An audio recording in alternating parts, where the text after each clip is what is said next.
Troubled U.S. and European banks were given lifelines worth billions of dollars, which boosted investors' confidence on Friday. That helped battered banking stocks and global financial markets breathe a sigh of relief and recover.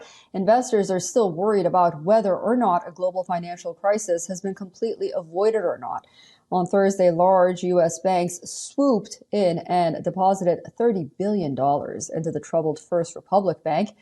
U.S. Treasury Secretary Janet Yellen, Federal Reserve Chairman Jerome Powell, and J.P. Morgan Bank CEO Jamie Dimon brokered the lifeline deal. Several major banks participated in the rescue efforts. These institutions included J.P. Morgan Chase, Citigroup, Bank of America, Wells Fargo, Goldman Sachs, and Morgan Stanley.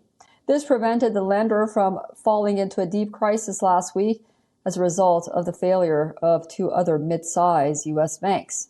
While First Republic Bank stocks surged 10% at close on the rescue news, its shares dropped 18% after hour trading.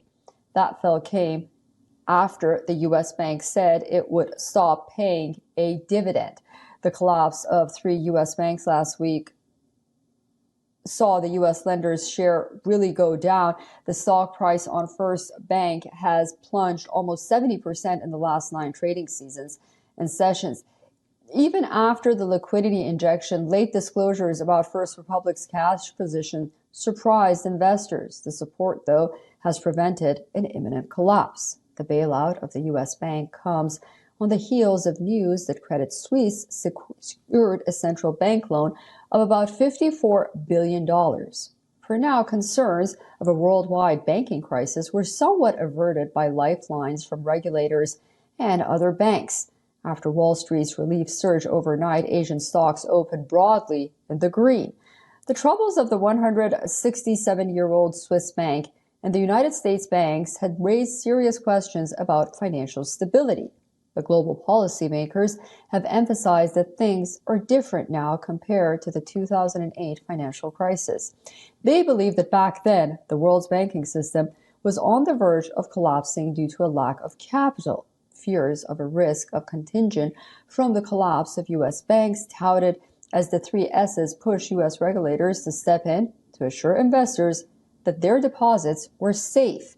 Banks were allowed to use an emergency window to borrow from the U.S. Fed. There was a surge in the U.S. usage of the new Fed's new facility.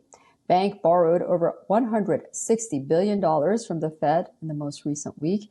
Investors were surprised at just how much U.S. banks have relied on the Fed this month for support.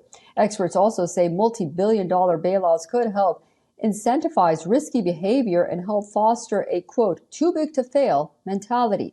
Separately, despite the instability in the financial markets, the European Central Bank, ECB, went ahead with a rate hike of 50 basis points on Thursday.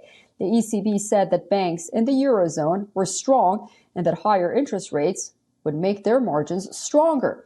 Officials from Australia to Singapore to Europe to the United States all said the same thing. They were confident in their own banking system. But there have been wide discussions and worries about the risks that businesses may be exposed to and from the failed and troubled banks. An Indian minister said that the country's startups have deposits of about $1 billion in the failed Silicon Valley Bank, SVB. The minister suggested that Indian banks could give a deposit-backed credit line to startups that had assets in SVB, using those funds as collateral.